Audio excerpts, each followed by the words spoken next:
அனைவருக்கும் வணக்கம். சற்று முன்பு வெளியான முக்கிய அறிவிப்பின்படி ஆதார் கார்டு வைத்துள்ள அனைவரும் பயன்பெறும் வகையில் புதிய சலுகையை மத்திய அரசு வெளியிட்டுள்ளது. இதுல என்னென்ன சலுகைகள் மற்றும் என்னென்ன அறிவிப்புகள் வெளியாகியுள்ளன என்பதை பற்றி தான் நம்ம வீடியோல பார்க்கிறோம். வீடியோவை ஸ்கிப் பண்ணாம பாருங்க. வீடியோக்குள்ள போறதுக்கு முன்னாடி இந்த வீடியோக்கு ஒரு லைக் பட்டனை பிரஸ் பண்ணிக்கோங்க. இப்பதான் நம்ம சேனலுக்கு முதன்முறையா வரீங்கன்னா சப்ஸ்கிரைப் பட்டனை பிரஸ் பண்ணிக்கோங்க. கூடவே பெல் ஐகான் பட்டனையும் பிரஸ் பண்ணிக்கோங்க. வாங்க வீடியோக்குள்ள போகலாம். ஆதார் கார்டு வைத்துள்ள அனைவரும் பயன்பெறும் வகையில் புதிய சலுகையை மத்திய அரசு அறிவித்துள்ளது.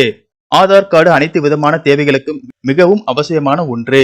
சிம் கார்டு வாங்குவது, வங்கியில் கணக்கு ஓபன் செய்வது போன்ற அத்தியாவசிய தேவைகளுக்காகவும் அரசின் நலத்திட்ட உதவிகளை பெறுவதற்கு ஆதார் கார்டு கட்டாயமாக வைத்திருக்க வேண்டும்.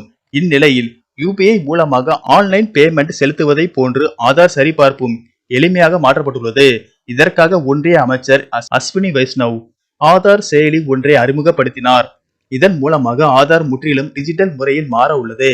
இதனால் இந்திய குடிமக்கள் மிக எளிதாக ஆதாரை அணுகலாம். அத்துடன் பாதுகாப்பானதாகவும் இருக்கும்.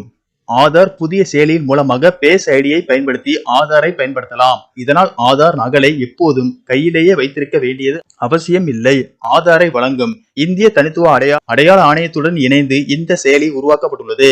QR குறியீடு அடிப்படையிலான உடனடி சரிபார்ப்பு, பேஸ் ஐடி உள்ளிட்ட சிறப்பு அம்சங்கள் இந்த புதிய ஆப்பில் உள்ளது. இந்த ஆப் தற்போது சோதனையில் உள்ளது. யூபிஐ மூலமாக ஆன்லைன் பேமெண்ட் செலுத்துவதை போன்று ஆதார் சரிபார்ப்பு புதிய ஆப் மூலமாக எளிமையாக மாறும் என்று அஸ்வினி வைஷ்ணவ் கூறியுள்ளார்.